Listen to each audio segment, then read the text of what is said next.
We're missing a man this week, but we gained one instead. We've got Infinite with us today. Come No on, Ocean. come on. Yep. Ocean's living his life, man. He's just been in Marbella. This guy's just partying it up. Yeah, loving life, man. Loving life. We're sat in a rainy Last UK. week he's talking about his business class trips. Now he's in I need some Marbella. Proud by Ocean money, bro. Need that Whoa, elements We need money. his sauce, man. What's going on? It's coming like the drip plug-in. Mhm. 2 clicks. Yep, that's it. How are you doing, Infinite, anyway, man? Dude, I'm great. I'm really happy. I Yeah? feel like happiness levels in life has been pretty up there. So like I'm just extremely grateful right now. That's good to hear, man. Yeah, Yes, sir. good stuff. Has anything Man. changed recently, or is it just the whole living the dream? Like living the YouTube life, the producer life, is it everything? Or is there anything that's changed recently?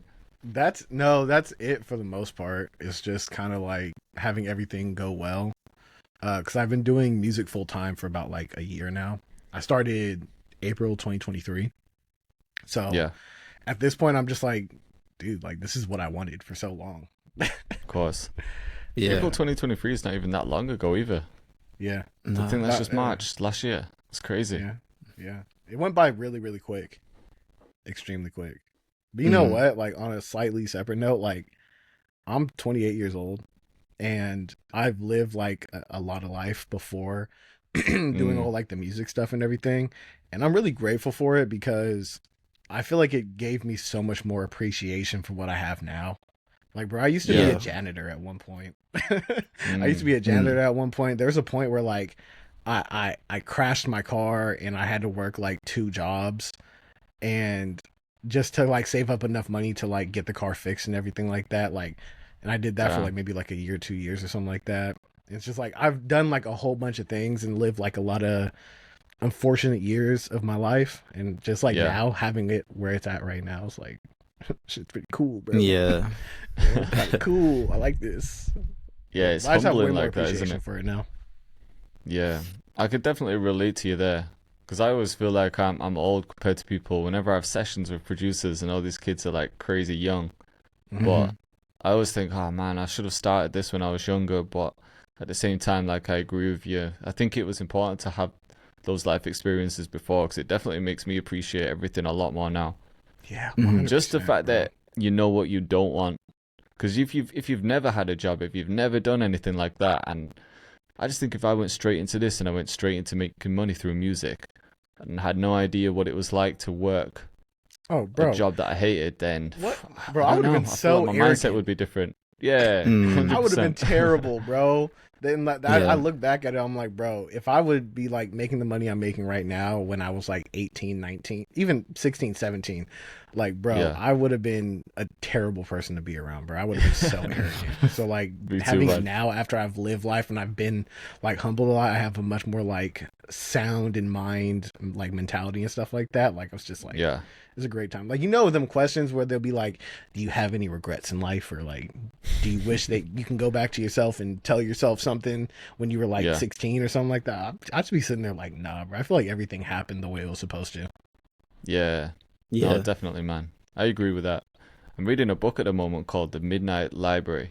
It's Nerds. just like a fiction book, but it's someone recommended it to me because it has like a lot of life lessons in it. I haven't finished it yet, but the whole concept is that this girl's living like a shitty life. She feels like she's miserable. She tries to end her life, and then she ends up in this like sort of like limbo space, which is a library she used to go to when she was younger.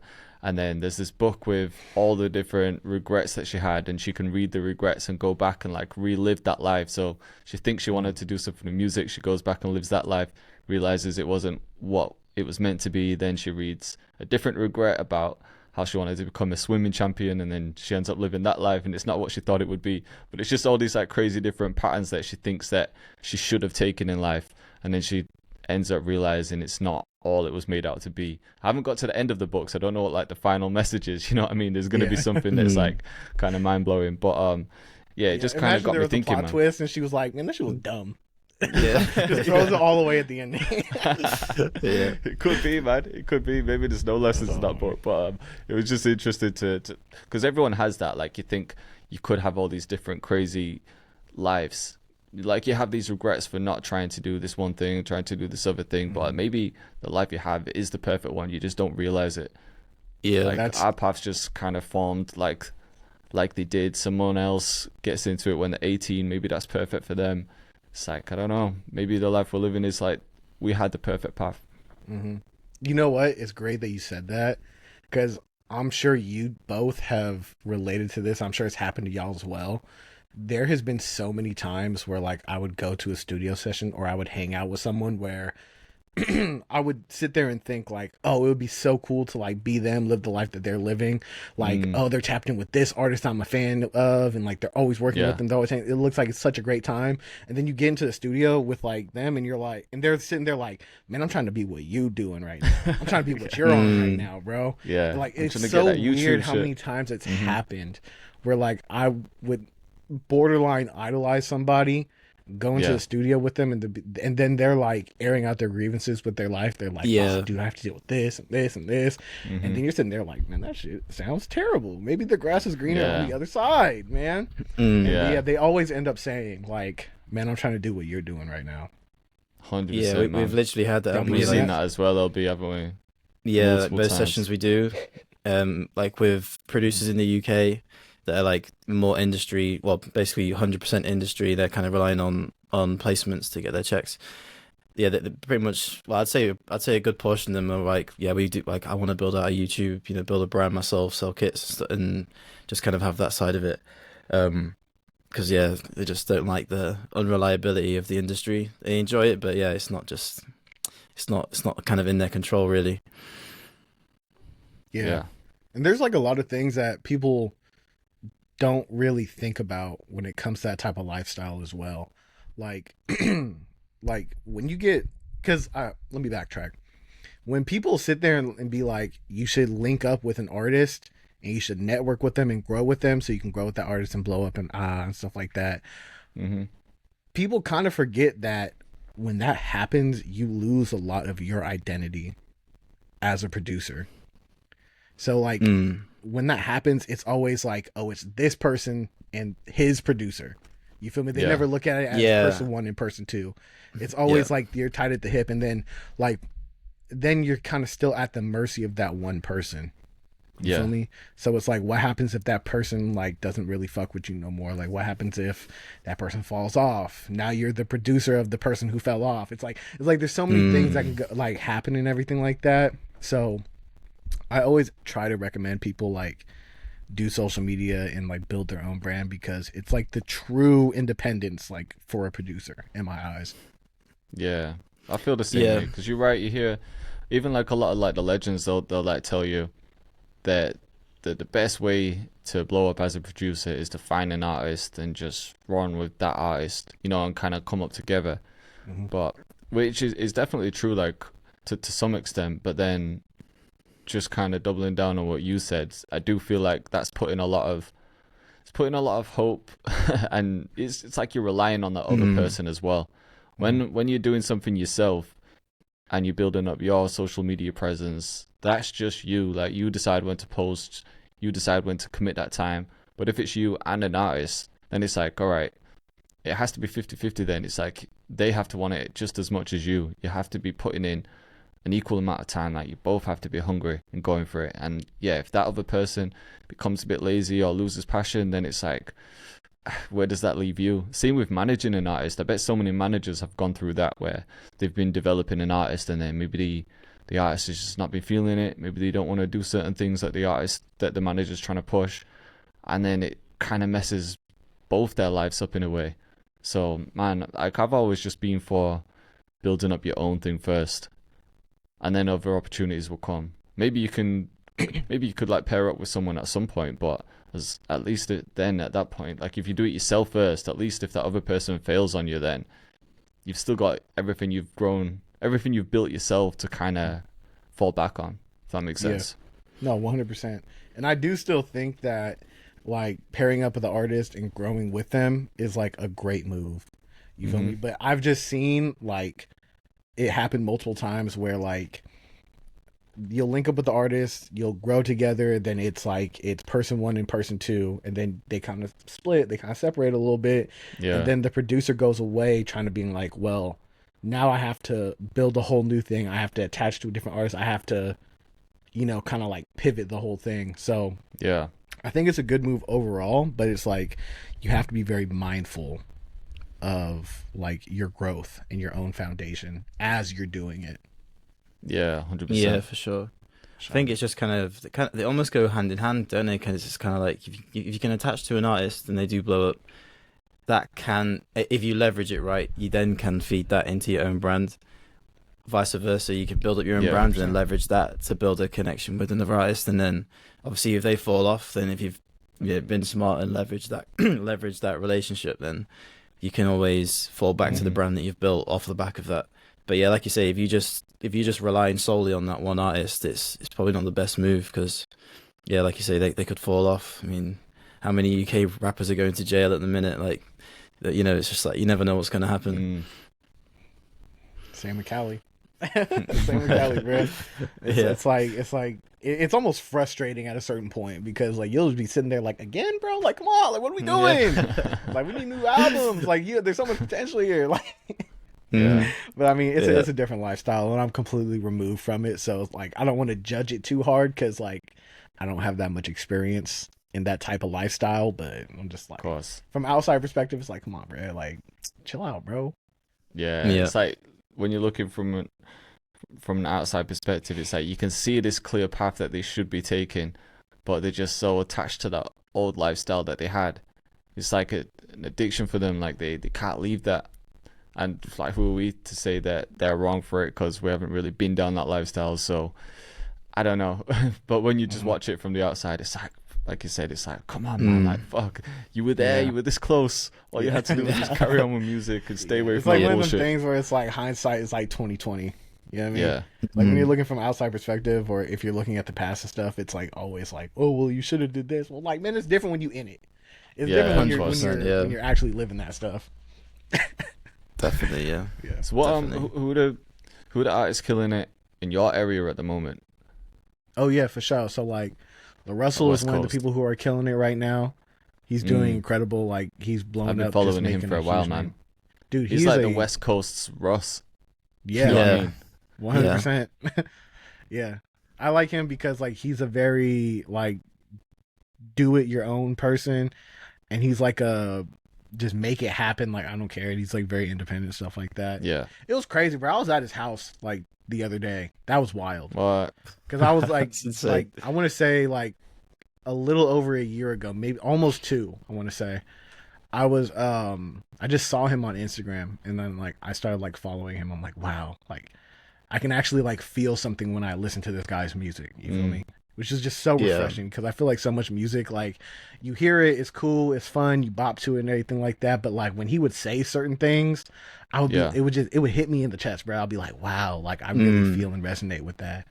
And I just became like a huge fan, like instantly. And then I tried working with him and everything like that. And then randomly, I just got cool with a lot of people who were around him, just kind of like inadvertently. You feel me? Yeah. And like then his producers, for some reason, or yeah, like producers, engineers, cameramen, stuff like that. And just coincidentally, like a lot of people that I knew started working with him, because I don't know if y'all have seen like his shows and stuff like that. He doesn't really play an MP3. He usually has everything being played. So like people I knew who were like good at the guitar or keys and stuff like that would like just go and do the performances with him. Crazy. Also, side note, it's so fire, and I don't see anyone else do it. He does a lot of improv, like in his shows too. It's so crazy. So like, when you go, it's like each one is different. You feel me? Like he'll, like sometimes like he'll have someone play a beat. It'll be like a random beat, but he'll spit the verse that you're used to hearing. And then sometimes he'll like stop halfway through that verse and do a different verse and like remix it. It's just all based off of like feeling and improv, and it's like super cool. Yeah, because it makes each experience like, I mean, each show a different experience. It's like super fire. I can't. Does he still do his garden shows as well? Yeah, he's still doing those. Yeah. It's crazy because like doesn't it's need like really crazy security at his house. It's like, does everyone just know his address? Yeah. That's It's crazy wild. because like you go there because I've been to a couple. Like you go there Yeah. and it's like it's really his house. It's Like you crazy, go there, man. but you know what it is though. You know what it is. I think it's because like with the things that he does rap about, he doesn't necessarily garner a crowd that would do anything kind of crazy. Yeah. Like Yeah. someone else who's like really killing it right now is EBK Jabo. Hmm. Um, EBK Jabo talks about just killing people every song and just like pissing on people's grave, like all this shit, like just doing just the most heinous shit. Like he just be rapping Yeah. about anything and everything that's bad. I don't think it would So work he's out not for doing someone like garden him. shows Yeah, anytime I soon. don't think it Yeah. would work out for someone like him because like there's people who are like, you feel me? But Yeah. like LaRussell is more of like self improvement, reflecting on yourself, Hmm. more conscious styled things, and then also he does a lot of like party anthems and stuff like that. So Right. when you go there, the people that go there are always like really chill. Like I Right. brought my little sister there one time, and it was just like I like as an older brother, like I was kind of protective because I'm like, no one better dance up on my sister. No one better like no one better do no crazy shit with my sister here, bro. But like I went there and I was like completely cool and comfortable because everybody is just like on chill timing. Yeah. Yeah. Just feels like a barbecue. Someone's throwing a barbecue with some music on. Yeah, 100%. That's exactly how it feels. Yeah. Super How many cool. tickets does he sell? Like, how many does he allow in? Like 100-ish people. Mm. So Yeah. he's filling out the garden. Yeah. So like it's also pay what you want. So Right. I'm sure there's like a baseline, so it can't be Mhm. like you can't just put $5 up there. But if you want to pay like $200 for your ticket, or if you want to pay like 500, or you want to pay like 50, like you can do that. He does that with his albums too, right? Yeah, he does it with everything, like merch, Yeah. albums, everything. It's like That's that's sick. cool. So yeah, Mhm. so it could be 100 people there, which you would assume like if someone were to pay like $25 a ticket, that'd be like what 2,500. Hmm. But like you never know. Some people might have pulled up, paid 200 to get in. Yeah. You know what I mean? Just off Yeah, yeah. love. You feel me? So that Yeah. money could be exponentially higher. And there's no Definitely. like crazy overheads really, Yeah. just and merch sales, everything like yeah, probably making a good packet just from one show. Yeah, it seems cool. So Seems how nice. how did you end up working with him then? So you said you got close with the people around him, and then how did the first connection happen? I think the first one was one of his main producers is named Tope, Tope. Mhm. I just got locked in with him. And at first it was just kind of like, hey, I respect what you do. And then he saw what I was doing because I was still doing like a lot of social media stuff. He's like, I Yeah. respect what you're doing. And then it was just like, yo, man, can I just send you some loops? You know what I mean? Then sent loop. It's so funny saying that because like I'm sure we all know here, like there's just a million can I send loops Yeah, of course. DMs in our like Instagram feed right now. Mhm. But like I think just like having the advantage of like being a figure online and stuff like that, and having like Yeah. someone like respect and understand and kind of like to a certain extent know what you're doing before you say anything, it's just like a completely different story. Oh, As to someone who definitely. just has a anime profile picture and it It's says equal like, value yo, Yeah. exchange, isn't it? It's like Yeah. when you Yeah. hit someone up, they can see you're doing something, you can see they're doing something. It's like you both kind of got something to gain from working with each other. So yeah, it's it like feels better. don't always have to feel like, oh, I need to gain something from this person, but you do think that in the back of your mind because it's like you said, you might have 50 people messaging you, wanting to work with you. So obviously you're gonna look at the people that you might have heard of before, or thinking, okay, this seems like an equal exchange. It's just how we operate. Yeah, 100%. But yeah, then Yeah. I just sent him loops, and then after that, me and him would just chop it up and support each other online. Like whenever he posts a video, I would drop comments and share and stuff like that. And then we start hanging out, and like we was just like, yeah, you're a cool person, I'm a cool person. Like we just kind of like became friends. And Yeah. then after that, like I think I stopped sending loops because I was working on like a loop kit. But I would just send him my kits whenever I was like done making them. And then just out of nowhere, it'd be like, hey, bro, we got like 3 songs with LaRussell. I'm like, oh, shit. All right. Crazy. That's kind of like how Yeah. that happened at Yeah. first. That's sick. So is that your usual process for getting placements, or do you have direct relationships with artists as well? Like, is your main thing sending out loops to other producers? Yeah, it's mostly sending out loops, like 90% of Yeah. the time. So I would say a bulk of my placements I've gotten were from sending out weekly loops. Mm. And I would just have like, I had like a Dropbox and I had like a Patreon.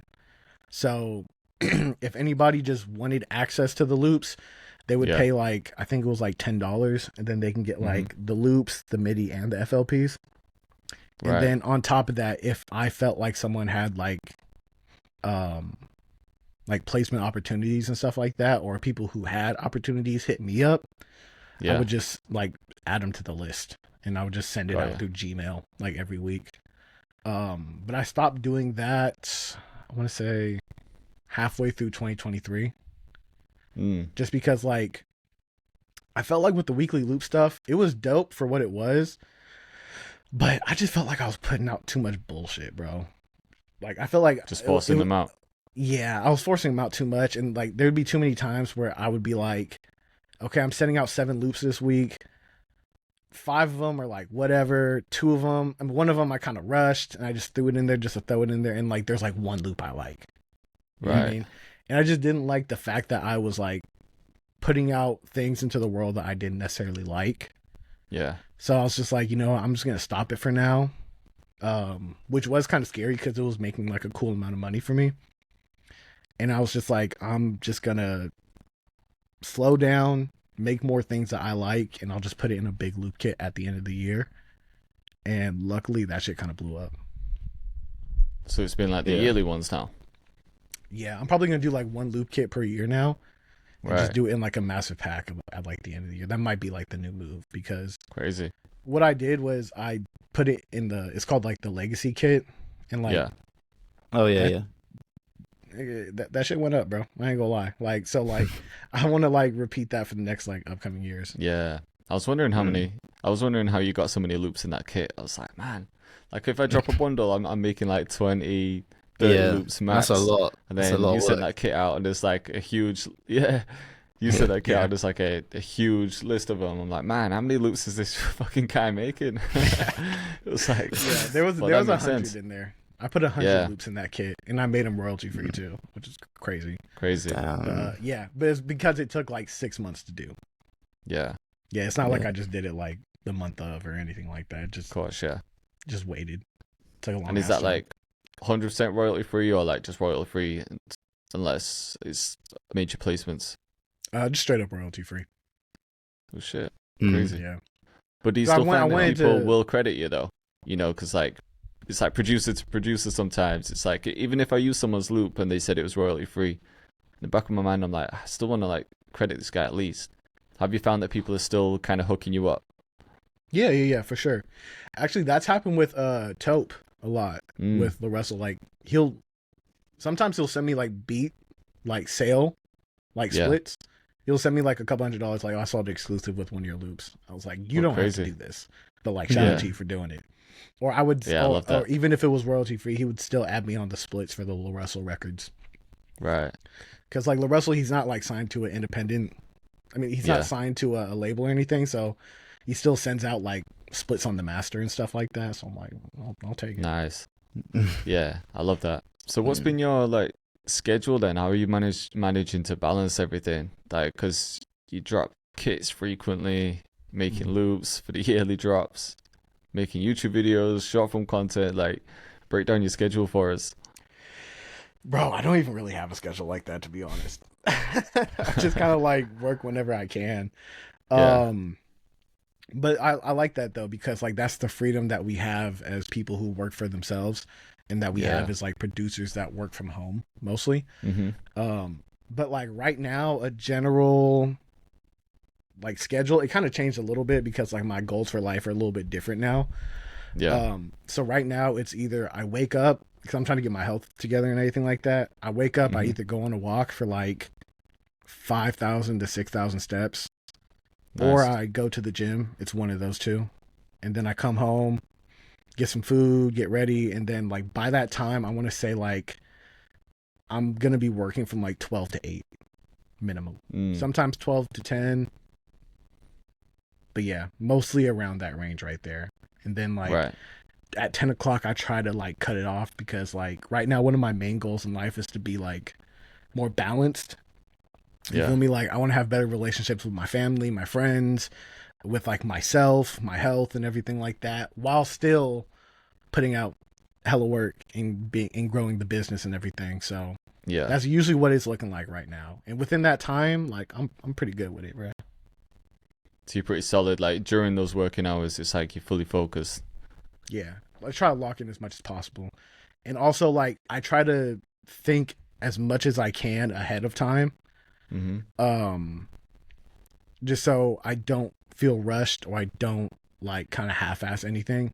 So like Yeah. for the loop kit that I'm going to be doing, like I'm working on it right now. I have like 60 loops right now. And I've just been gradually doing them. So that's why I like doing with my stuff. Like I'll work on like 3 kits at one time.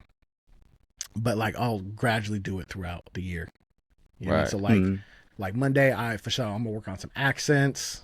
I might make like 2 loops, do a couple presets, make a video, get up out of there. And when you break it down like that, it seems way more manageable, right? Yeah. When you look at it from like the bigger picture, it's like you drop the analog labbing, then you drop the then you drop the then you drop the It's like it seems kind of crazy, but when you break it down to like smaller pieces and spread it out, it's way easier. Yeah. That's a good way of working, sense. actually. So I'm kind of the opposite. Like I'll know the bundle that I'm dropping or the kit that I'm dropping, and then I'm just like fully zoned into that one kit. But I think it's probably makes more sense to do it your way, because then at least you're doing a bit of everything. Because otherwise you go through like solid week of like just making loops, and by the end of it you're like, man, I'm sick of making loops now. I just want to make some drums or something. You know what I mean? Yeah. Like you want to switch it up. So maybe that's one of the better reasons approach. why Might I have to did try it. that. Yeah, that's one of the reasons why I did it is because like I would either get burnt out or I would allow bullshit to slide. You feel me? Because like if you're working, let's say it's a loop kit for like this month. Like if I'm like only working on the loop kits, I would say more often than not I would be like this is whatever, but I'll still throw it in because I need to make the quota this month. Yeah. You know what I mean? But then if you like slow it down and you spread it out more, like you have a little bit more clarity over your judgment, and you're able to be like, that's not really hot enough. We're just gonna throw it to the side, and you're more willing to do that because you don't have that pressure of that end date. You know what I mean? Yeah, that makes sense. No, 100%. That's why I like doing it like that. And I feel like so as at what well, point do you decide to drop something then? No, go on, Jay. I think there's a delay. Is I think there's a delay. Yeah, is my recording? There's a little bit of a delay for sure. Yeah, I think it's me. Yeah, you should be. Right. Yeah, I think it's that delay's come back that if you left yours recording. It's all good. Like uploading, sorry. Yeah, mine's uploading because I didn't want it to freeze the camera. Yeah, no, it's cool. It's cool. But we'll try and run with it. Yeah. But all I was gonna ask is, at what point do you decide to drop a kit then? Because if you're just working on like things like sporadically, like are you still thinking, okay, I need to make 2 loops today, I need to make 5 1-shots today, because then in a month's time I'm gonna have this many loops and this many 1-shots, and that means I can drop this kit? Or is it like you're just making these sounds and then all of a sudden you look at your folder and it's like, man, I've got 100 1-shots, I should drop a 1-shot kit? Like, what's the thought process there? That part. the latter thing that you said. It's more of like at the end, because I drop at the beginning of the month. Okay. So like when it gets to kind of like around the end of the month, I'll look at everything that I have, and I'll be like, oh, you know what? This one's kind of like getting there. You feel me? It's like almost there. Yeah. And then I'll just kind of like lock in for maybe like a week on just that, just finishing up and finalizing everything. Yeah, that's usually how it goes. But yeah, just having the soft deadline of like the beginning of every month like really helps out with that. Yeah, that makes sense. So have you found that just dropping individual kits monthly has worked better than dropping like bundles every few months, for example? I've never tried the other side. I've only tried like the once a month kind of thing. Okay. Yeah, I don't know. I just kind of like it like that because like I feel like both though, because you have got bundles out there as well. Or when you drop a bundle, have those kits been released previously as individual ones? Oh no, the bundles are all like fresh new stuff. They're all fresh as well. Okay, yeah. Yeah. So Got you. because I kind of look at the kits as like real estate and kind of like stocks and stuff like that. Like each kit you put out, you will like perpetually make money on it, like for as long as you live. You feel me? So it's like, Yeah. even if that kit will only make like $5 in the next like 3 months, like if you have like 20 kits out, like it all kind of adds up at the end of the day. So yeah, I like putting out a lot. You feel me? definitely. So now Especially I was now. just trying to work out how you manage to drop a bundle. You know, if you drop in a kit every month, because it's like you work on sounds, then at the end of the month, you've got enough sounds for like one kit. For But one, then how do yeah. you manage to do the bundles as well? Is that just like some months you've just got way more extra sounds that you didn't use in previous kits? No, for like bundles and stuff like that, it would be like it's later into the year, so I have Okay. more time to keep on adding to it. Right. You know what I mean? Got ya. Because technically I've been working on this loop kit like the whole year, but I'm dropping it in December. You know what I Right. mean? So Got ya. like when it comes time to December and stuff like that, I will have like over 100 loops ready. You know what I mean? Yeah. Because I'm just slowly working on it throughout the whole year. I'm just being very mindful of it like throughout like the months and everything. Yeah. Yeah. I hear that. Yeah, that makes sense. Yeah.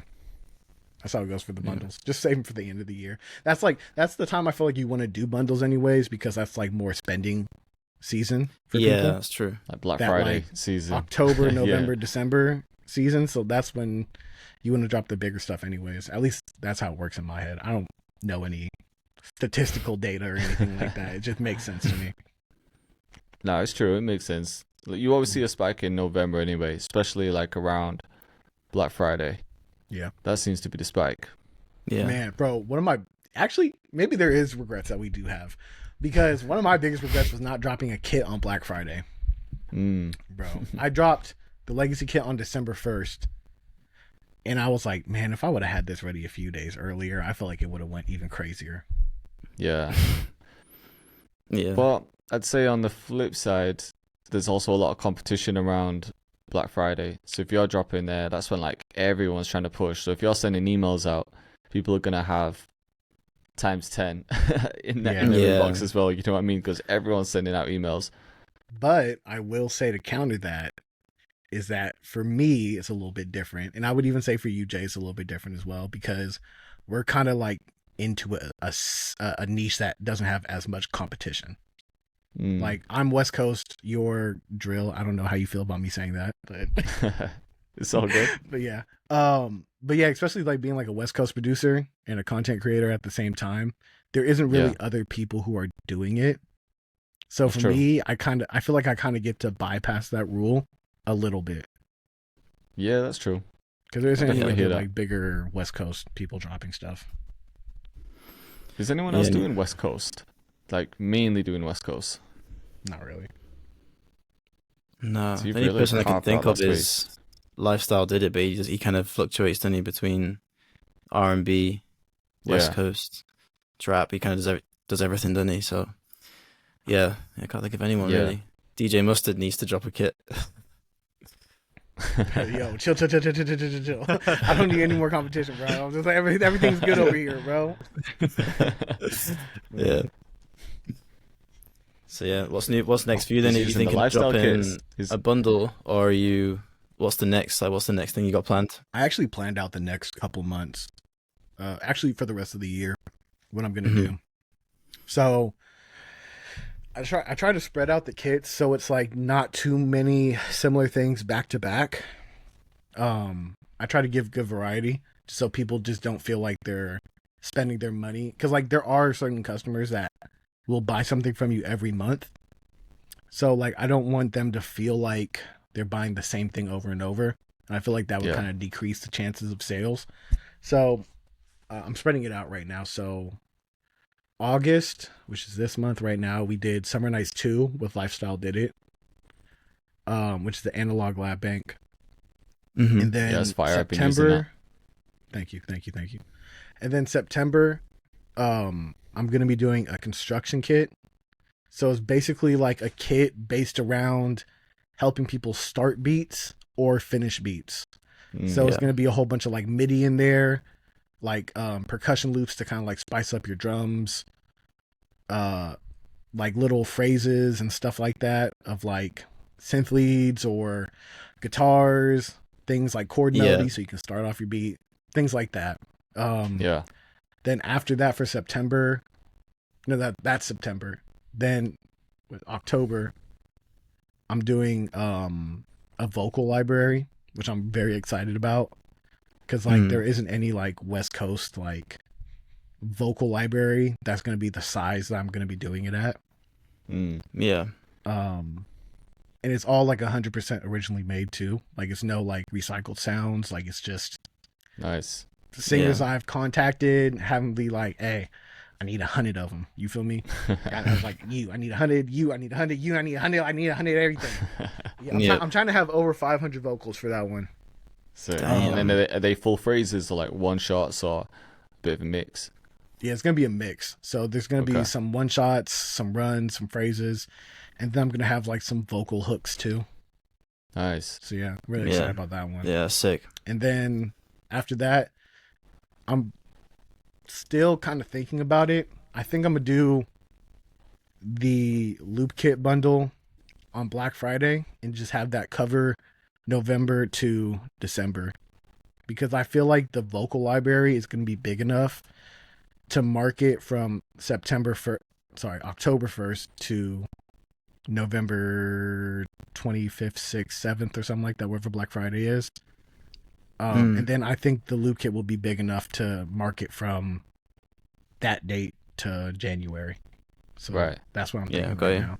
But I was going to ask if you have like a similar structure for marketing too. You know, if you have like every time you drop a kit, do you have like a similar sort of marketing plan? Is it like, right, I'm going to do this one YouTube video, I'm going to do X amount of shorts, this many emails, or does it change for each drop?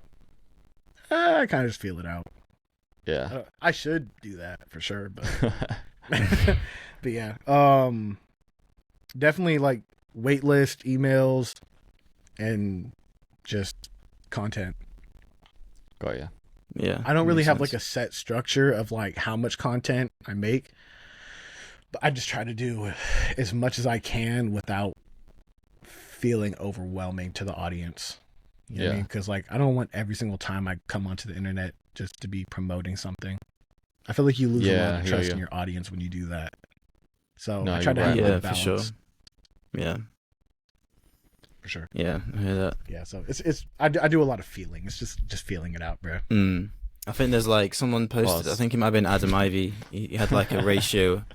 He had like a 4-to-1 ratio or something. And I can't remember what the ratio was, but you do like two promotional for every 2 promotional posts, you make like 4 or 5 just like organic, like decent, like valuable, you know, like non-promo salesy kind of videos, you know, and then that kind of keeps the trust there, and you can still push products. I might be misquoting the numbers, but it's something like that. I'm gonna look that up for sure. Yeah, I feel like that's a good idea. There should be like a number or like a ratio to it. Yeah, I think it was Adam Ivy. There's definitely got to be a balance.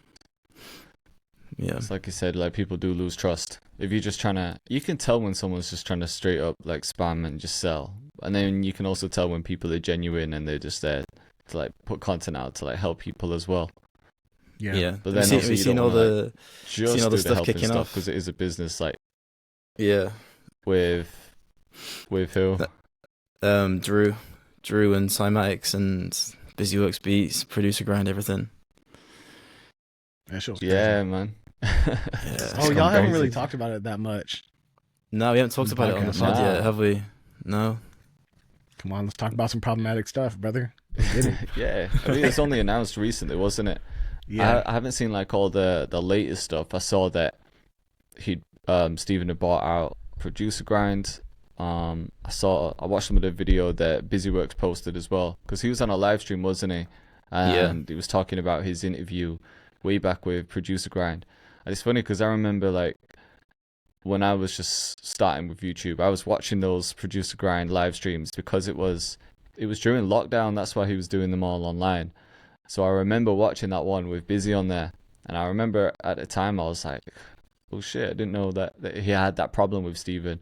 And then fast forward a few years, it's kind of been resurfaced. But then he deleted someone deleted the video. during the new live stream, which is kind of crazy. Yeah. So That was such a bad look. I am not gonna lie. Like, look, Yeah. at the end of the day, I'm a fan of Cymatics. Like, I like them as a company. You feel me? I respect them. But like that right there as an individual move was so bad because it made, I don't know if Steven deleted it or not, but it, at the end of the day, it made Steven look like a tyrannical leader, bro. It looked It's like not a it was good like, look. I will silence anybody type thing. And I'm just like, that looks terrible, bro. Yeah, it's not a good look for sure. So I could see where Busy was coming from. Yeah. It's like, I don't know. We'll see how it plays out because when I was watching like people from Producer Grind speak, they were kind of saying like, I think it was TB was saying he wasn't really wanting to do the podcasts that much. But he was saying that Steven's offering like funding, so he's able to do a lot more podcasts and bring certain things to the community. So I can see why it's good on that end. But then I don't know, like I don't know enough about Steven to know if it's going to be a positive thing. I don't know if he's in the community that much or if he started off as a producer. Or, I don't know his story. Do you know what I mean? So I'd need to dive into it a bit more. Hopefully it brings some positive stuff and they keep pumping out podcasts. If he's the right leader for it, I really don't know because I just don't know his story. Yeah, that's the I thing. That's what people are.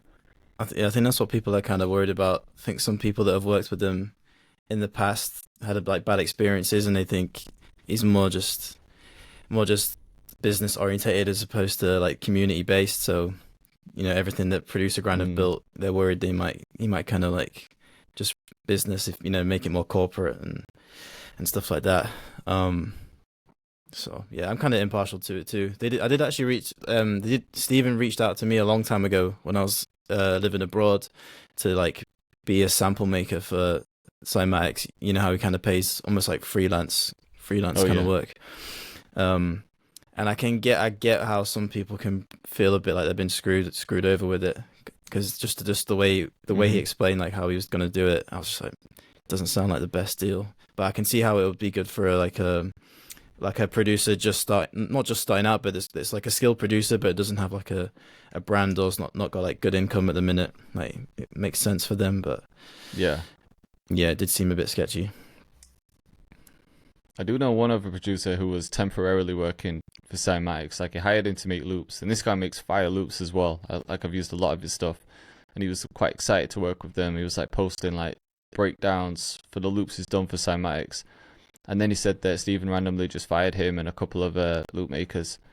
He didn't really tell me why. He said it seemed kind of random, so I was like, man, that seems kind of shitty. But I don't know like the full story. I don't know if there was anything else. Like if there was late deliveries or what it was, like I don't know. But yeah, I've heard like a couple negative experiences. Is it good? Obviously, like I want nothing for the best for Producer Grind because I used to like I love their interviews, man. But yeah, I guess time will tell. It'll be one of those situations, I guess.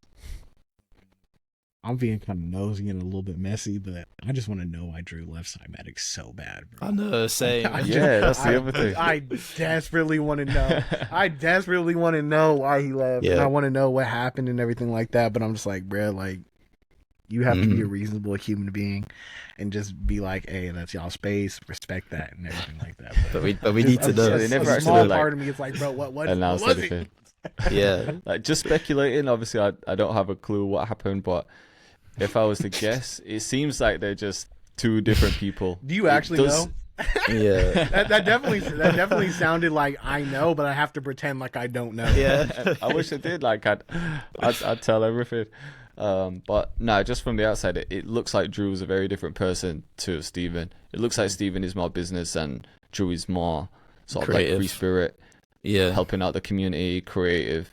So I could only imagine that them two must have had disagreements when it comes to like how they market certain things, how they treat the producers in there, what type of licenses they should have, what contracts they should have. Like again, I'm just guessing, but I could imagine that there's differences in opinions there. That's fair. Yeah, that's the only thing I can think of too. Yeah. Did you see his call out video? So is that what actually happened, like, Jay? Yeah, his call out video is like, just make a trap beat. Make one trap beat. He didn't like say his name specifically, but he's like, if you can make one trap beat from scratch, I'll give you. What do you say? I'll give you like 10 grand or something, or like 500. I 10 can't remember bands. how much. Yeah. Yeah. Crazy. That shit was hilarious. That reminded me of like the Floyd Mayweather 50 Cent beef. Oh my god. Yeah. If you could read one page out of a Harry one Potter page. book. That was the funniest One thing. page out of a Harry Potter book. That's Yeah. a classic. That was kind of like the vibe of what it was. He was like, It was, yeah, yeah. no, for real. Well, he said 3. He was like, you can make 3 hard trap beats on live in front of everybody. I Yeah. need 10 bands. I'm like, But I was in there. I'm like, damn, 10 bands. You got 10 bands to throw away like that? That's crazy, Yeah. Yeah. Yeah, it's crazy, man. bro. Yeah, I'm we low-key need a an pocket interview watcher, with one bro. of them. My bad. What'd you say? I was just saying we need an interview with one of them. Or both of them. Oh, Yeah, I mean, we could I feel probably like get you guys Drew can on. get Drew on the podcast. Yeah. Yeah. Yeah, we should message him. I'm sure Yeah, he'd he be down reached to talk. out. He Yeah, reached he out a seems little like a very while ago. down-to-earth person. I feel like he'd be. Yeah. Oh, for real? Yeah, he just reached out about like doing some kind of content together, but it was a little while ago. But I can always hit him up again, see if he's down to do it. Yeah. Because I'm sure he'll be open Yeah, to speaking definitely, about man. it. Yeah. Sure, he's going hard with content at the moment as well, especially with the shorts. He's posting like every day. Yeah. Yeah, he's going hard. Yeah. Yeah. Are you posting every day too, Infinite? Damn near, bro. Yeah. Yeah. I just post as much as I can. Like, Mhm. if I can do every day, I will do every day. But there's some times where I'm just like, I don't feel like it, bro. Or it's just sometimes where it's just like, it just doesn't work out and I just won't. Yeah. Or even on those days, sometimes I'll just take an old video and just repost it. Oh, okay. You know what I mean? So, Never really tried Yeah. doing that, you know. yeah. Okay, so I will say this. TikTok, it 100% works. Right. Right. Instagram, half and half. It might work, it might not work. Okay. YouTube does not work at all. Like for Right, YouTube Shorts. right. YouTube Shorts. Yeah, yeah. Like, it actually happened the other day where I was just running around. I was just super busy and I didn't really have time to like make content and I didn't have anything like stored away or anything like that. So I was like, man, I remember this video did really well like 8 months ago. So let me just take it and just like redo it and just like repost it. On TikTok, I think it got like 80,000 views. So like I was like, okay, Yeah. nice. That worked. Instagram, I think it did. I forgot the amount of views, but like I think got like 800 likes or something like that, 900. So I'm like, okay, good over there too. Nice. YouTube, it was like 57 views, and I was like, okay, yeah, let me delete it, bro. probably just has to do with like content ID or something like that. Definitely feels Yeah. like Instagram and TikTok are more generous with short form views compared to YouTube. Mm-hmm. I don't know what it Yeah. is. I don't know if it's just like the type of content we're posting, but feels like on TikTok, yeah, you could just get like a random video that just takes off. Mhm. But it rarely Yeah. happens on YouTube. Yeah. I think I've it's noticed like that, how it gets showed on YouTube. I think because like like when you're scrolling, you'll see the thumbnail, not the thumbnail, but like you'll see like a still of the short with the caption. Yeah. And people get really Mhm. good at just like it's almost like a thumb. Well, it is like like another thumbnail. People are really good at like. I think it's a different. It's Yeah. a different way of doing it. But Clickbait, yeah, yeah. yeah. Whereas like for us, I mean, I don't know about you guys, but it's almost like an afterthought when it shouldn't be. Like I'm like, I don't even know what I'd do for the thumbnail. I'll just pick a random still and put a caption. So maybe it's just Yeah. the way it's presented. I don't really Yeah. think it matters that much because when you think of the nature of how people watch them, like people aren't necessarily clicking on them a majority of the time. And if you look at the analytics too, I think it's like 80 to 90% of the views are going Right. to come from like your feed, your For You page or whatever platform calls it. So I Yeah. don't think the thumbnail matters that much. I don't think the title matters that much either. But it's more of just like the actual content in my eyes. I don't know. Well, definitely It's a has tough to, one. for sure. Yeah.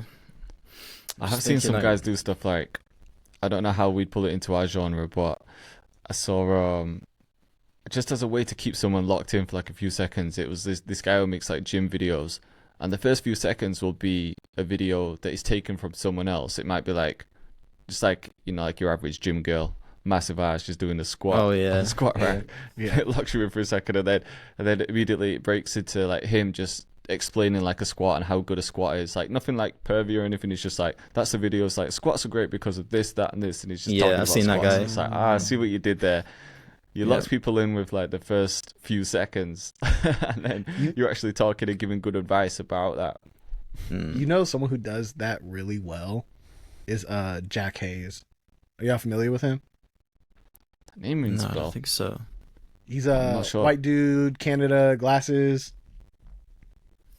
Yeah, no. Let me Okay, search never it. mind. No, I'm not sure. Jack Hayes. Basically, what he'll do is he'll get like a viral video or like a video that has like a weird sound in it, and then he'll sample it and make it into a beat. So it'll play the thing, and then it'll immediately cut to him like playing like the hardest beat with that in it. That makes sense. Yeah. Oh, I know who you mean actually. I just typed him in. Yeah, I know who you mean. Yeah. To be honest, I've actually tried that before as well, and it does work. Like I did it with a Post Malone clip, you know, where he's listening to. Oh yeah. And the Hot Tour one. So that stuff, that can work as well. Good old Hot Tour, man. Be honest with me, bro. Like when you were doing the Hot Tour, I don't even like saying it. That feels weird. Were you like making it, being like, this is ridiculous, but this shit's gonna go up? Yeah. I started with being like, I need to use this clip because it's so viral right now. But then as I got into the beat, I was like, this beat's actually sounding kind of fire. Yeah. It started off as a joke, but then it got serious. But then we edited it with just like no laughing, so it's just like straight face the whole time, serious business. Yeah. I know. I remember I've had a moment like that too, where I put Taylor Swift over a G-Funk beat, and I was like, what the fuck am I doing right now, bro? I'm a grown ass man putting Taylor Swift over a Ruby West Coast beat. Like, what's going on? But then at the end of the day, I was like, this shit kind of hard. I don't know, man. It's gotta be done, man. Yeah. So I always think like if you didn't make content, do you think you'd still make the weird like creative stuff you do? Because sometimes I think, oh man, if I wasn't making content, I wouldn't be making some weird stuff. But then I also think if I wasn't making content, I wouldn't be worried about what to put out there because no one's watching me make it. So maybe I'd make even more weird shit. Do you know what I mean? Does that make sense? Yeah. There's like I think two ways I of would looking at it. make more interesting, unique stuff if I wasn't making content. Because I'm sure you guys know, and I'm sure you guys have done it before, but like there has been times where it's like, all right, let me just finish out this beat, do something I know, do something that's kind of safe that I know will still like do well, and just do that for the content. But I feel like if I never had that pressure of putting something out into the world, like I feel like sometimes I would kind of experiment, do weirder stuff. Yeah, no. Yeah. I hear you there. It's kind of like when you're new to producing and you don't know like the rules yet. Even though there's no rules, it's like once you've been producing for a while, you do end up using like certain sounds like in the majority of your beats, like the spins 808. But before you know about the spins and the Z and everything, man, you're just grabbing the most random sounds. Yeah. Sometimes it sounds like shit, but I feel like you're way more creative when you actually first start making beats. You know, in a weird way. I had this idea for a video, and when you guys can take it, because I don't know if I'm gonna do it, but the idea is I didn't use the spins 808 for a whole week. Something I don't know exactly how the thumbnail and the title will be, but like I feel like that's kind of like a funny concept. Yeah, it could be kind of like more vlog styled. Be like, actually, I think that would work for LLB. Be more like vlog styled content. Yeah, I could try that. Yeah, maybe try and work it into make it more general. Video. You know, like not using any popular 808s. Maybe not the word popular, but just something along those lines. Because then it could be like no spins, no Z, no CTM, none of like the main spins that everyone knows about. Yeah. So you just use unorthodox ones. Yeah, that it's could an interesting work. concept. It definitely needs to be workshopped a little bit more, but if you're one of y'all want to do it, feel free. Every beat sounds like shit. It was like, that is the risk that you're putting yourself at. As low, actually, you know what's funny? That's low-key what happened the other day. Because like last night I was like working on a beat and I was kind of like iffy on it, and I was like, oh man, let me try doing a different 808, and I tried throwing like some other 808s in there, and I was like, this shit's kind of ass, bro. And then that completely demotivated me away from the video. Yeah. Yeah, it'd be a tricky one. Maybe it could be like a challenge video. Like, it could be like get all the producers, like 10 minutes to make a beat, but we can't use the spins, can't use A. And maybe it could be like that kind of video. Yeah, like putting restrictions on it. That's fun. Yeah, I like that. Yeah, that could be a good one. Yeah. I was Yeah. gonna say like just even using those sounds, it's only producers that know about those. Like when people are just listening to music on Spotify who have never produced, they're not thinking, they're not even recognizing like the same 808 sound in two different songs, even though they don't know the name. They're just listening to the music and be like, yeah, this is fire. They don't have a clue what's going on in the Yeah. back Yeah. end of it. It's only producers that are like, oh, I'm sick of this spins. Like, oh, here's spins and say, like, who cares, man? Like, Yeah. it's Mm, been used so many times for a reason because the shit Yeah. slaps. It sounds good. slaps, It's yeah, the best. It's the best Yeah. one. Yeah. literally. Actually, shout out to you, Jay, because speaking of video topics, I really want to try like what you did with the drill masterclass video, the one that's Mm. like an hour and a half long. But I want to do that Yeah. for West Coast. I'm definitely gonna try that out this year. You should do, Yeah. man. Just wanted to give you I props. did the for first stealing one. your idea. Nah, take it, man. I'm not going to be doing a West Coast masterclass anytime soon, so that's all. That's all yours. There you go. You know why I did that new one this year? Because I did one a couple years ago, and it was the first time I did a long video. I think it was like over 30 minutes or something, and I wasn't going to upload it. I was like, "Ah, this is too long. Like YouTube's supposed to be like 10 minutes, 15 minutes, and I was just like, fuck it, I'll just put it out there. And then I think that's my top performing video right now. I think that's my video with the most views on my channel. So then I was like, right, 2024, let me do a fresh one. Because they're the type of videos that will just have longevity on your channel. Yeah. It's like it might not get a crazy spike of views instantly, but that's going to be the one when people are searching like how to make West Coast beats. Like, oh, this is the video. This has everything. Like, you don't even need another video. Yeah. Yeah. You know, I want to ask 100%. a question to both of y'all real quick. Which video are you most proud of, and which video are you least proud of? Ooh, That's a tough good one. question, man. Let's see. Most Let's proud see. of. There was I'd say most proud of.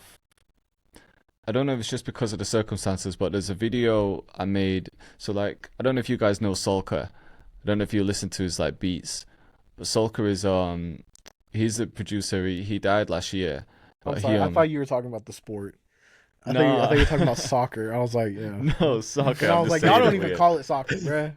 My bad. Solker, so it's spelled Soulker. So Okay. like when I was getting into like YouTube and looking at type beats, he was killing it with type beats. Like Okay. I can't remember how many he had, but he just had a crazy amount of subscribers. Like his beats were getting millions of views.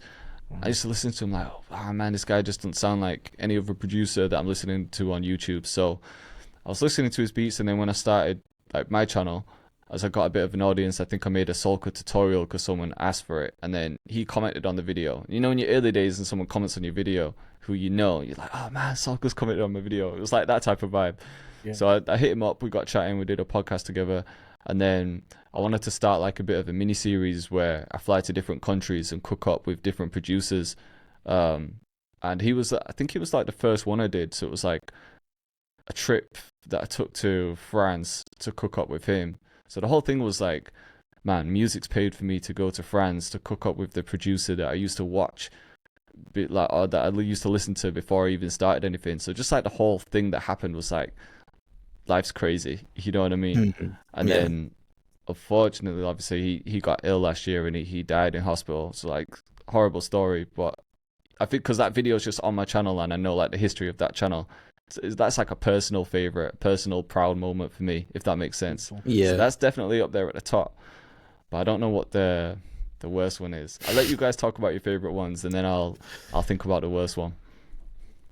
LB, you know? Do you know yours? I think there's a couple, but I think the one that probably stands out, the one that like stood out straight away, it was probably the busker one that I did, because it was kind of like off the cuff. Wasn't really planning it. I was just down in like this like seaside town on holiday. Brought my laptop and my camera just in case, and I saw a studio that was there, and my girlfriend at the time, her cousin played like he played at like weddings and stuff. Like he did like, you know, just wedding musician, you know, guitarist, good singer. And yeah, she was like, oh, you should do a session with him. I was like, yeah, okay. So I booked the studio. I'd already met him like the day before, went for a session, and then yeah, we just had a nice vibe. Like we didn't really make any hip hop trap stuff, but we just kind of vibed out. He did some guitar. We made some kind of like indie rock stuff. Filmed it. Tried to make it look nice and cinematic, and yeah, did a good job with the filming. And then at the end, it was like, should we just try and frame this as like I'm a busker? And then you kind of got me off the street to come into the studio, and was like, yeah, fuck it. So it all kind of came together, kind of like on the whim, but kind of naturally. And then the video performed really well, and just the whole like day was like, weather was perfect. The studio session was like good fun because it was like refreshing. I was getting bored of making trap beats, so it was just kind of like a good vibe overall. So I'd probably say that's my favorite one so far. Either that or the other busker one with that Maxine. video was sick. That's funny thanks, because man. like usually when people tell you like, oh hey, you should work with you're a music person, right? You should work with this guy, because it's usually never good. Yeah. It's like, oh, you're a music person, right? You should work with my cousin because he raps. And it's like someone who made like 2 songs with like iPhone headphones and shit like that. It's like it's never usually good, but it's like so ironic that you did it, they suggested to you, and it ended up being like one of your most proud moments. That's beautiful, actually. Yeah. It was nice how it kind of panned out, very sort of natural. And I was also down on YouTube as well. Like my channel kind of plummeted, growth really slowed down. Like I couldn't think of any good ideas, and this kind of just came. It was so unforced, and it just happened. And then the video blew up. I was just like, just a relief all around, you know. And it was a good vibe to do the video. So yeah, it was good fun. Yeah, how about I'd you? say for me, probably one of my most proud videos. I have a couple, but one that sticks out for sure is ironically one that flopped super heavy, which is it's whatever, but I'm really proud of it, and it's like one of the only times that like a lot of people who saw it reached out to me, and they're like, yo, you need to do more of these because this was like really good. It was a can producers make beats blindfolded video. Oh yeah, I saw that. So Yeah, that like was a I sick rented video. out like a thank you. Thank you. I think as well. I think it was sick as well. You feel I me? know, But right? No, the fucking watched YouTube it. algorithm didn't, brother. Yeah. Yeah. Yeah, and it is funny because like I'm sure this happens with y'all as well. Like when we drop videos, like it's very normal, very routine and stuff like that. Like no one really makes a big fuss out of it. But like when I dropped that video, like I had like a lot of people text me, like personally reach out to me, be like, yo, I really enjoyed this. You should do more of it. But then it was just like it flopped. So I'm like, okay, sure. But Yeah, it's the worst, man. so It's the basically what I worst. did was it's tough. It's tough. Yeah, so basically what I did was I rented out like a studio for the day. It was like one of those like white wall studios that you see on like the 20 versus 1 videos. Yeah.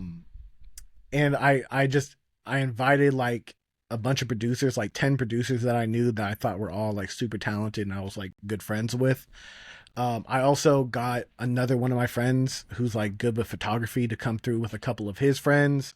I had like 3 different camera angles. I had like 2 audio sources. Like it felt like a real production. And it was Yeah. really Yeah. cool being able to like do that and facilitate it and really kind of like run a show. Mhm. And I just really liked how the content came out. You feel me? So I was like really, really proud Yeah. of that. Yeah. Other than that one, there's like 2 other videos I did. It was back when I was editing my own stuff. It was like a blast tutorial that I did. I was probably one of the first times I tried scripting out a video, and that one ended up being like one of the biggest videos on my channel. And then also like a how to grow as a social media. I mean, how to grow as a producer on social media. Right. Because like I just personally felt like the video was really good. I scripted it out, I edited everything, and then at first it flopped like super super heavy. And then I want to say maybe like 4 months later it blew up out of nowhere, and then it became like one of the biggest videos on my page too.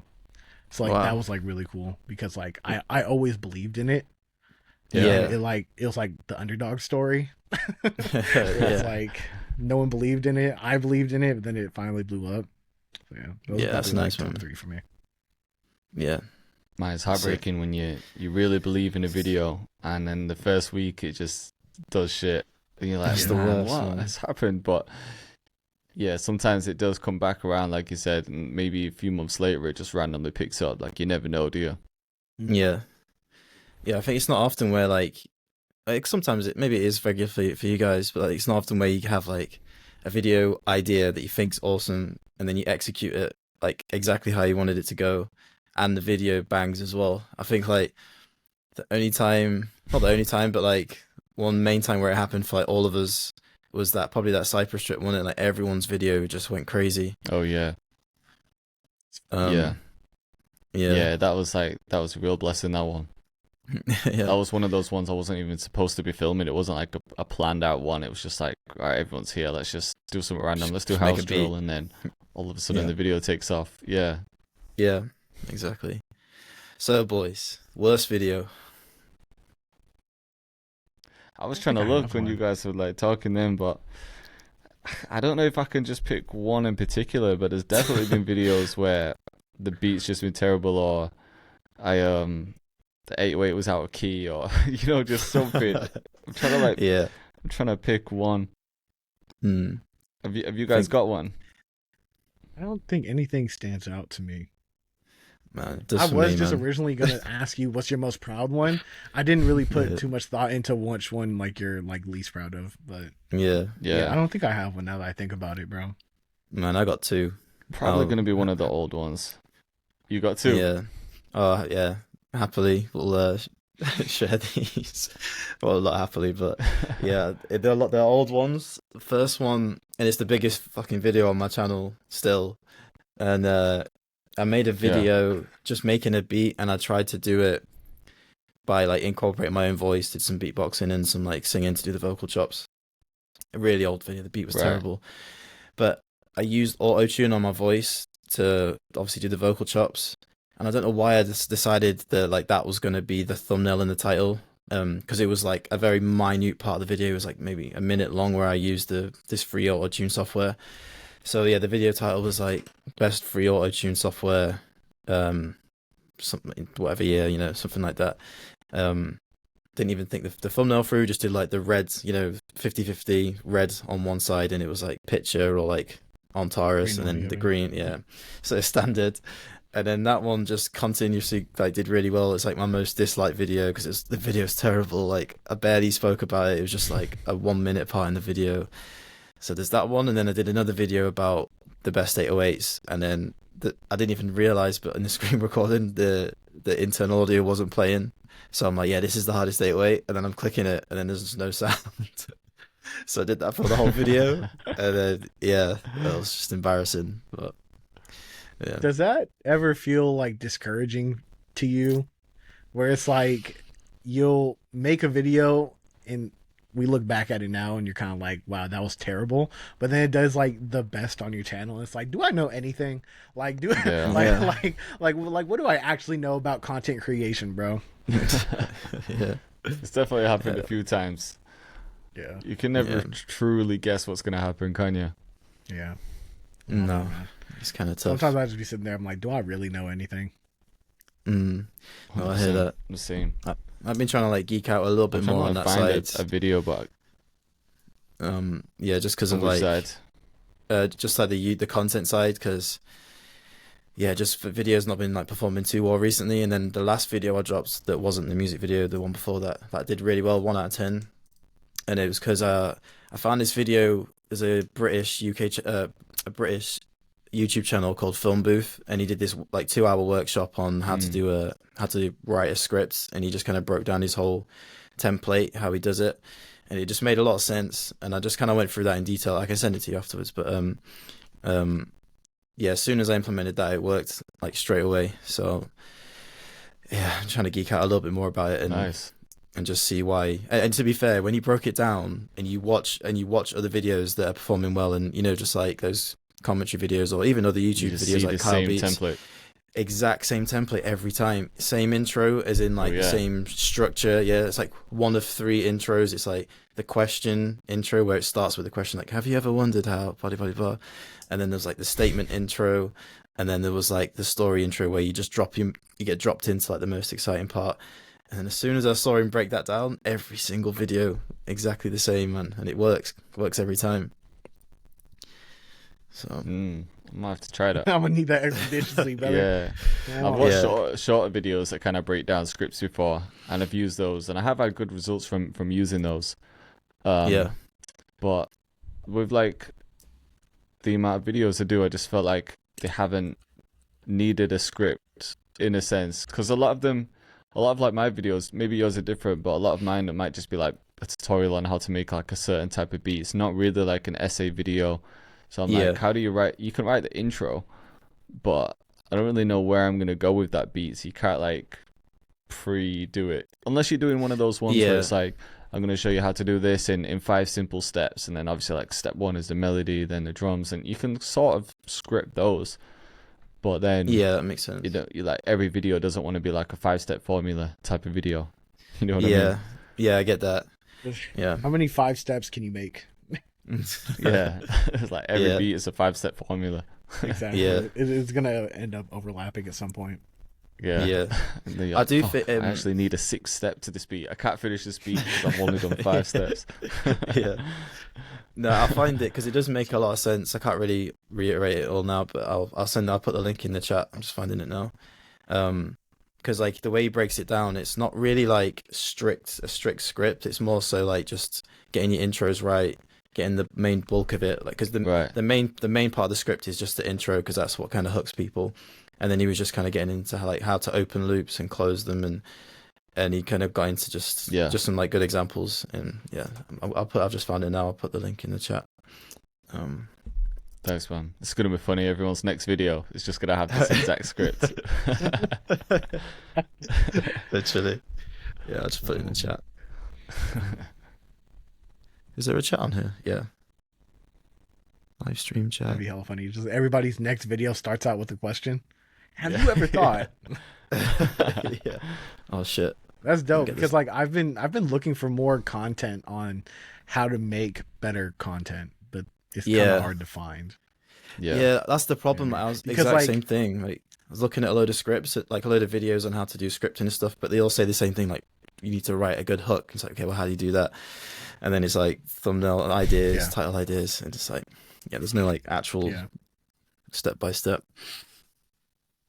Yeah, because like I've watched a lot of videos on how to grow on social media and like how to like get bigger and everything like that. Yeah. But usually all those videos are kind of like bullshit, and it always ends up boiling down to like just make good content. But then that poses the question, how do you make good content? And that's a whole nother discussion and story and everything like that. And just dude, like all those videos is like, it basically taught me that there's no trick. You feel me? There's no secret trick. There's no button that are in the settings that you need to turn on. Like for the most part, nothing. You feel me? It's because good is so subjective, isn't it? It's like what's good to you might not be good to me. Yeah. So it's like, how do you decide? Who decides what is good content? Like some clips you'll see and you'll be like, this is amazing content, and like it's almost everyone agrees it's just really good content. But then when you kind of go a bit more niche, then it's like, who gets to say if it's good or not? It's like everyone has like a different taste, right? Yeah, and there's people who like break those rules and stuff like that too, where it's like a Sam Sulik. You feel me? Like we're in a direction where everybody was going in like a Mr. Beast style, where it's like super quick, fast paced, like everything like that. Yeah, like their story, resolution, everything. And then it's like this guy who's just like incredibly jacked. He's like, hey, I got 2 jugs of chocolate milk, and I'm gonna bench like 350. Yeah, it's like, oh shit. Literally, yeah. But it's so good to watch. I think someone analyzed his channel, like a YouTuber guy, and he was like explaining why it works, because he still followed with, maybe he almost didn't even realize he was doing it, but he still followed like the 3 some principles of like what actually gets people's attention. And because he's number 1 was like he's just jacked, so every single thumbnail he's just in there posing and he's just huge, so I was like, fuck, who's this guy? Second one was just like it shows authority. Authority, and like, okay, how's he getting this jacked? And then he's kind of got intrigue straight off the bat. And then once you're in the video, he's just really casual and really good at talking to the camera, almost like a podcast, really. And he gives like a lot of value away, and gives away all his info, like all the sets he's doing, all the food he's giving away. So kind of like still ticks those boxes, but just in a much, complete different style of content. I guess it's like if you're interested in getting jacked, and then you just see a guy who looks like he knows exactly how to get jacked, you're gonna click on him, aren't you? How do you Yeah. look more like a producer? Like, do we Yeah. wear more headphones? Like, Yeah. it's like 5 pairs of headphones. It's like, this guy, he knows his shit. You just see a Yeah. guy with like 3 SM7Bs. It's like, whoa. Yeah, it just lined up all the way across the screen. Yeah. That's all Yeah. But I think because I did try that style at the start of the year. I tried the daily uploads, and it just wasn't working. Like viewership kind of went down because of it, and it wasn't until afterwards, in hindsight, I was like, yeah, I've got no like X factor that's really encouraging people to click. I'm just kind of just another guy, talking about producing stuff, but it's not it's not like as attention grabbing as someone like Sam Sulek. Yeah. So I think it works if Maybe you're like you had got like credits. if you're someone who has like multiple plaques or something. Yeah, I was just Yeah. gonna say, like, if you've got that, like, say if like if you watch someone like Brooks Domain, like he gets mixed reactions on his content because of various reasons, but he does have like a crazy amount of plaques, a crazy amount of credits. So it's like because of various reasons. Bro, No, I he think used I to think steal some people my just don't videos like the whole all the time, bro. Oh, for real? Yeah, I Yes, saw that. It I happened saw like him multiple times. Yeah. Yeah, and it was actually very funny. It was when I was still like working a job. I would just go see my videos like on his page. I'm like you couldn't tag me at least. Like, come on, bro. Like I put like hours into making this content and you're just reposting it. And then I would tell him like, hey man, can you like tag me in this? And he's like, oh, like sorry man, I have a bot that does it, like, and repost it like automatically. I'm like, I think okay, cool. Like, can you just like stop reposting my content then? Yeah. Yo, he's thanks, back. man. He's back. Yes sir, yes sir, yes sir. No, he's What not. were you saying? Here he is. No, he is not. Wait, what happened? I was just talking about LOB's music video then. Can you hear us, yeah? Yeah, I think there's a crazy delay. To be honest though, we could wrap up the podcast now. We have been going on over an hour. So it might be a good place to end it anyway. Yeah. Go for it. That's true. Fuck it, yeah. Alright then. Well, yo, Infinite man, we appreciate you coming on the podcast. Always a pleasure talking to you, bro. Yeah, it was sick, man. Likewise. Thank you for having me on. It's an honor. I watched so many episodes and now I'm on here. It's really surreal. It's pretty cool.